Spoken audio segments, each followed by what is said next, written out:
আমি প্রশাসনের দৃষ্টি আকর্ষণ করছি যে তারা যে এলাকায় চাঁদাবাজি না করতে পারে, কোনো মাদক ব্যবসা না করতে পারে।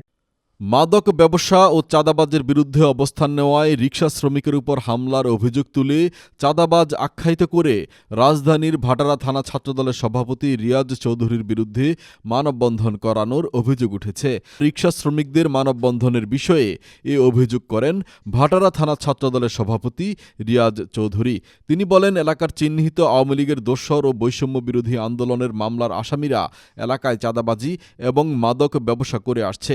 প্রধানমন্ত্রী তারেক রহমানের মাদক এবং চাঁদাবাজির বিরুদ্ধে জিরো টলারেন্সের নীতিমালা মেনে মাদক ব্যবসায়ীদেরকে একাধিকবার বাধা দেওয়ার ফলে তারা একটি বিশৃঙ্খলা সৃষ্টি করে আমাকে বদনাম করার চেষ্টা করছে।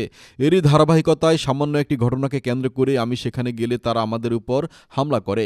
সেই ঘটনার পরে উল্টা রিকশা চালকদের ভুল বুঝিয়ে ও অর্থ দিয়ে আমার বিরুদ্ধে চাঁদাবাজ সহ বিভিন্ন মিথ্যা কথা লিখে তারা মানববন্ধন করে। এ সময় রিয়াজ এই ঘটনার সাথে জড়িতদের বিরুদ্ধে মানহানি মামলা করবেন বলে জানান এবং প্রশাসনের কাছে ঘটনার সুষ্ঠু তদন্ত করে দোষীদের বিরুদ্ধে আইনানুগ ব্যবস্থা গ্রহণের দাবি জানান।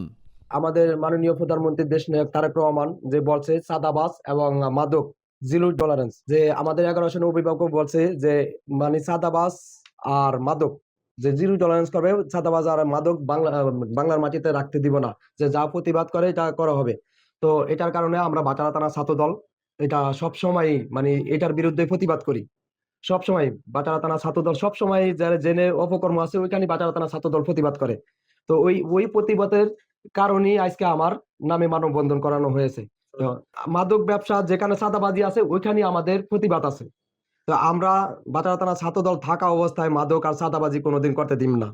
তো আমরা এখান থেকে প্রতিবাদ করব যে যারা যারা আমাদের দলীয় লোক যদি কেউ জড়িত থাকে আপনারা আমাদের বলবেন, আমরা তাদের বিরুদ্ধে প্রতিবাদ করব।